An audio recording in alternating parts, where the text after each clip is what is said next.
Hey guys, welcome back to the Monsters Inside. This is BubbleKnight here, trying to do a walkthrough on this. This game is free on Steam, so I suggest you pick it up. Well, actually, you can look at this and see if this is worth your time. Let's just do it. This is gonna be a visual novel? My head pounded, ears still ringing slightly. Some of the worst nightmare I've had in years left me feeling like I've been punched in the jaw. But just like any other day, I dragged myself to the office. Office! Black and white. There was another notice on the door from Mayor Vinity's office. Permits out of date. They didn't like me much when I'm trying to jump me in paperwork. Wait, was I here? I don't see anyone here. It was a slow month, weeks since I had any real case to work on.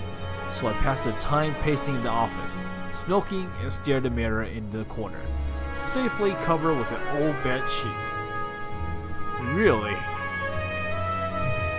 I don't dare look at my own reflection.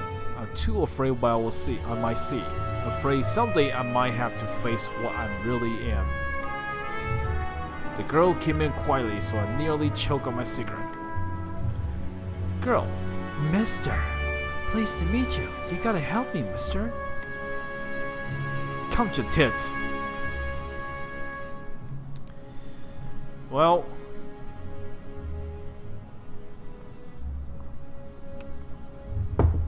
Okay, thanks. It's just no one will listen to me. Just tell me your tale, I'm listening. That's the only choice. She eyed with just a dash of suspicion as I took back a handful of pills. What? Tossed a handful of pills and chased them with a swag of whiskey. I could tell this might take a while. Her name was Lily. She told me it was his mistress. The man all over the newspaper, the famous Mr. Banker. The banker Mr. Reginald Farnsworth. Mr. Farnsworth was a drunk, philandering bastard, but this girl seemed genuinely concerned that he had recently gone missing. Less concerned about the fact that Mr. Farnsworth's wife had just turned up dead in Central Park 2 nights ago. Lily, you don't understand. He just couldn't have done it.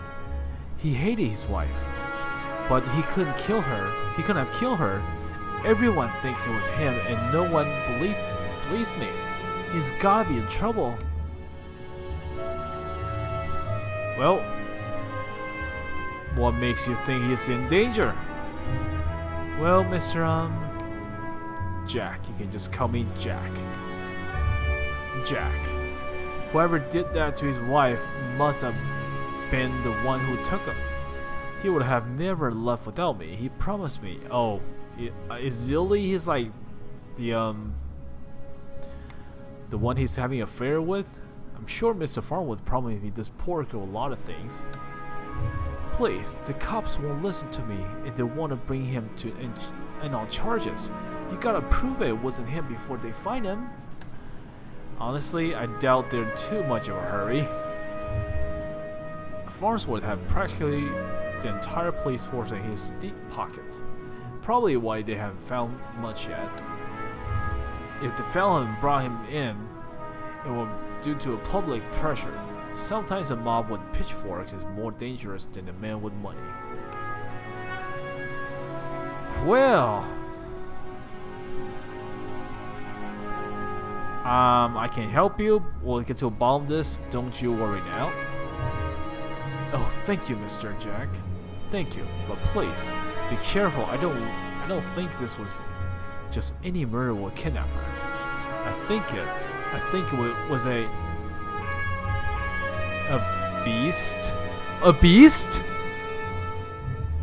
Really? The word struck me funny, like when you jar your elbow on a hard corner. Not a word many use these days, except in the hush whispers and bedtime story for children. Oh, they're real enough, alright. They just got better at hiding, controlling their unseemly urges. But I haven't seen any monster in nearly 15 years. Back when I was still a cop myself.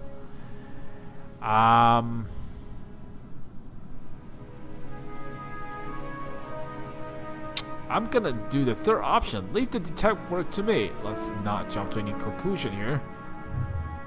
I just have a feeling about it. Something tells me you can get to the bottom of it. You're good at these sort of things. Sure. Can't you see how busy I'm with my cases? I replied a little too harshly. Sarcasm wasn't my strong suit. I reassured her some more and sent her on her way. I didn't want to scare her, but I warned her before she left to keep her doors locked and call me if she saw anything suspicious. I didn't know she was in any danger herself, but better safe than sorry. The night I made my way down to Central Park, it was a long shot, but maybe there was something there the cops has missed. Next chapter. Wow, we finished chapter 1 that fast? The scene was already picked clean by the cops days ago, but I've got a knack for finding the things others overlooked. Huh. A knack. More of a symptom of a condition. Other less useful symptoms I kept in check, but for the time being, my keen sense of smell would come in handy. It was faint, but I could smell it before I even approached the police line. The scent was less of a thing and more of an emotion. Seduction. A strangely familiar smell. I expected a sense of a trepidation or even my outright fear, but Mrs. Farnsworth seemed to have been at the height of the pleasure when she left this world. Oh God, really? Are they having sex? Brought new meaning of crying of passion. Pushing the thought from my mind, it was time to get down to business. Investigate the scene.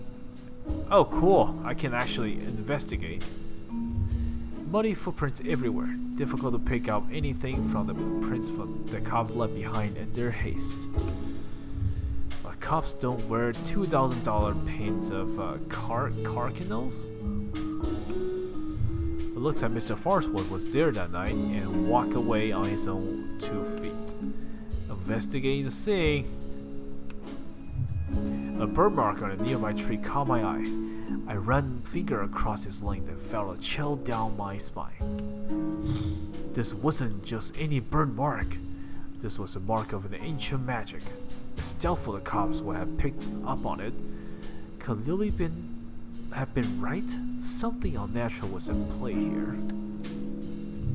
But I was no stranger to the strange. After looking around a while longer, I realized the park had given all it was hiding from me. So I trudged back to my apartment. In my hand hid a pillow like it owed me money. Next chapter. Wow. Next morning I was reeling in another bout of ghoulish nightmares, but I tried to hide my discomfort when I saw Lily was already sitting outside my office. She waited wordlessly as I unlocked the door and ripped down another notice from the mayor's office. I motioned for her to step inside. Seemingly afraid what I might say, she finally worked up the courage to ask, "So, what did you find?" Well,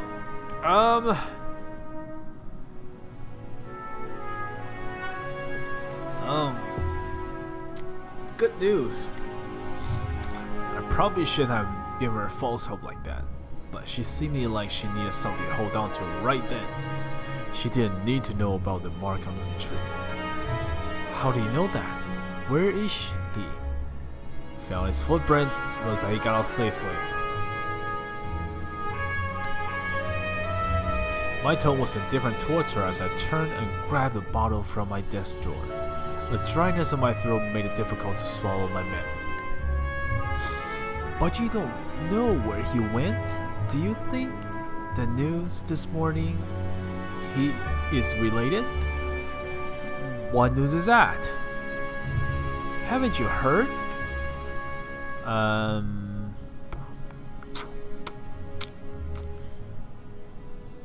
I really don't know.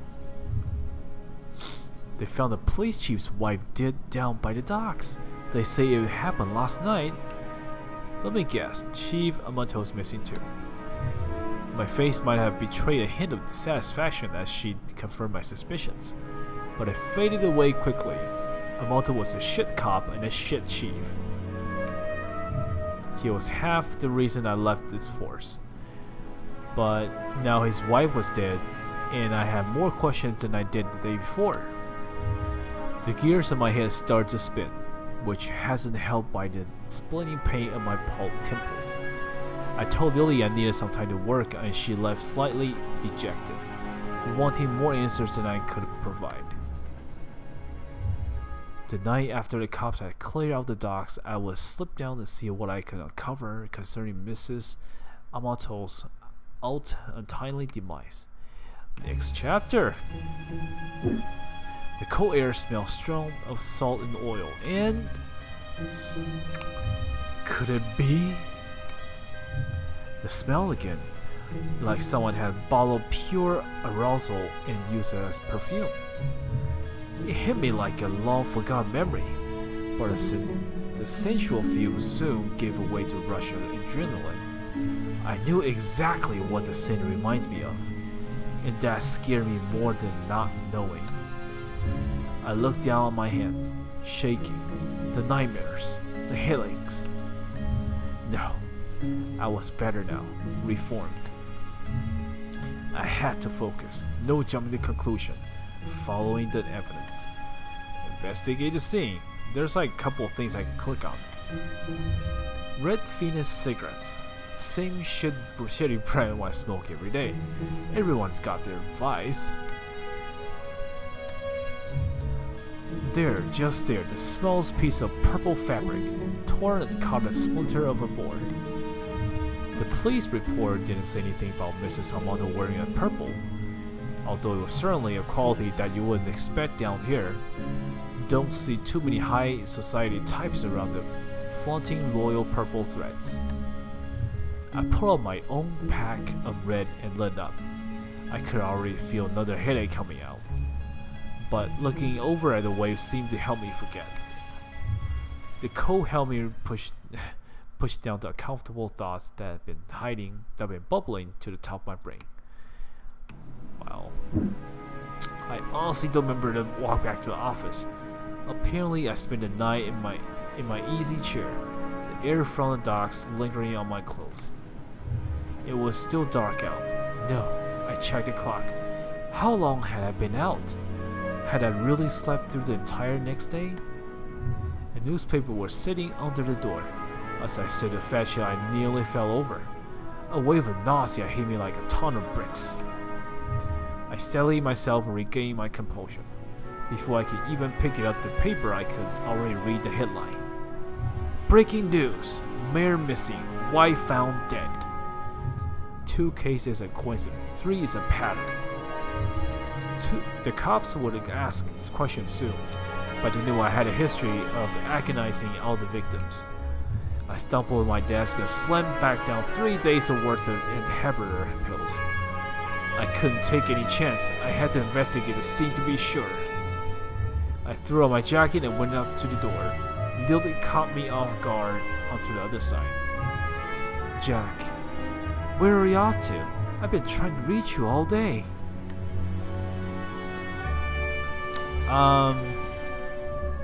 There we go. Okay, we'll need to talk when you get back. Stay safe. She gave me a soft kiss on the cheeks as I rushed off. Part of me wanted to stay and tell her it would be okay, but it would be a lie. Okay.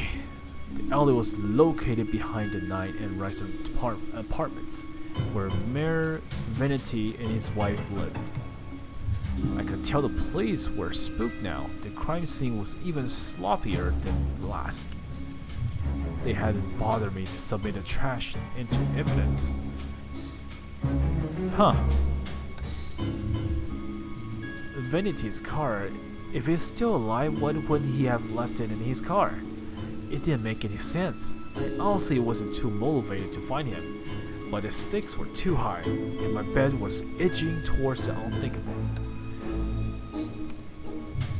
Why wouldn't they at least look through the dumpster? It would seem untouched. No one wants to do the dirty work. but I know how to find the good stuff. It really doesn't take long if you know what to look for. Lightweight bag usually means someone was dumping documents if you were lucky they didn't bother to share them. Jackpot, shell companions, shady stock trades, bribes. I know Mayor Vanity was crooked, but this was unbelievable. And there was more. Letters between Mayor Vanity and Chief Amato, talking about me, how they were trying to get me shut down. They didn't like me snooping around crime scenes all the time. Well, they weren't here to stop me from snooping around this one. As I searched around for anything that might assure my fears, I caught the scent again. It overwhelmed me my other sense with undulating pleasure. It was intoxicating. A weapon used on the a weapon I knew all too well, though it had been many years ago since I used it. Was there another like me? Was I being framed? It wasn't possible, was it? I was taking my inhibitors. I was reformed. But the nightmares, the headaches, the memory lapses. I couldn't even trust myself. I started walking back to the alley when something shiny caught my eye. A watch. Not just any watch though. My watch. How long had my wrist been bare? Surely I just dropped it when I first came down the alley. I checked a lot of time before I left the office, hadn't I? Or had I used the wall clock? I couldn't be sure. I couldn't be sure of anything, so I ran. Oh no, that could be him! I don't know why I ran back to the office. The cop would probably show up any time to knock the door down and cart me away. They would put it together before long. Maybe it would be best for everyone if I simply faced down my own reflection. But Lily was still there waiting for me. Jack, what's wrong? You look like you've seen a ghost. My own ghost coming back to haunt me from the past. You're not making any sense, Jack. Come sit down. You don't understand. You're not safe with me. I took a good last look at her as I prepared to shove her out the door. I noticed she was wearing the same thing she had when she first came to my office 3 days ago. A beautiful purple dress. Odd that I hadn't really noticed before, but it made her seem out of place, out of time. It was frayed around the edges, torn in pieces. My chair caught my foul as my knee fell on me. It was you! You were the monster, succubus! Oh, Jack, we're one and the same, you and I. We're both monsters. I'm simply more honest with myself. There's no such thing as reformation. Those pills you're taking only makes you dull. Beasts like us should never surpass our own true nature as you have an incubus. Those men are probably dead too now that I figure. She probably took them to her lair and harvested their seed? What the crap story is this? So you done all this and just wake me up? You could say that, though it's seemingly enough to have you doubt yourself. You believe you are still capable of such horrors, which means deep down you probably are. You can't escape it now that I need you to complete the deed. You took my watch, messed with my head.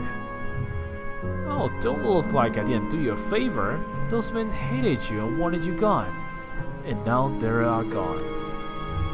I mustered my strength to stand again, moved casual to the window by the corner. She was right about one thing. I was dull, weak, compared to her. If I refused her, and she attacked me while I was a dead man, I had to keep her talking. I've never been a succubus who seduces and kills women. Oh please, such a 14th century stereotype. I don't discriminate when it comes to pleasure of the flesh. But I still do the incubus like yourself to take the tainted seed that I've harvested from those awful men and plenty among this fertile mass for me. What? I'm tired of draining my lovers just to survive. I'm ready to settle down and start a family. Ha ha ha. What the crap is this? The many alcove laughter. I positioned myself carefully, make sure she was looking at my direction. Sorry, but not your guy.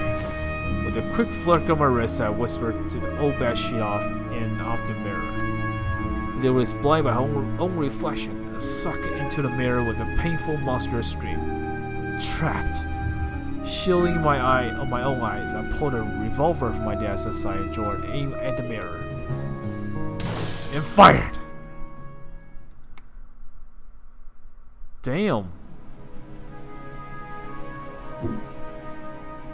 Damn! The story, man. If it has more artwork, this story would have been awesome. Wow, but this is pretty good, guys. Wow. Docs, the woman, the Ellie, Saul is doing it right. Alright guys, hope you guys enjoyed my narrating. Hope my voice acting got better. Like, I know my voice acting sucked. Like, you know, I have trouble speaking, but the more I do it, the more it got better. And I want to take a moment to thank you guys for all the support that you've given me, whether, you know, just watching the video, give me a thumbs up, or, you know, like. But I will continue to do so, to do this until it got really, really good. So it's the only way I get good to practice. So thank you guys for following me so far. I really, really, the bottom of my heart, really appreciate it. So anyways, this is BubbleKnight. Until next time, I'll see you guys later. Peace out, guys, and thank you.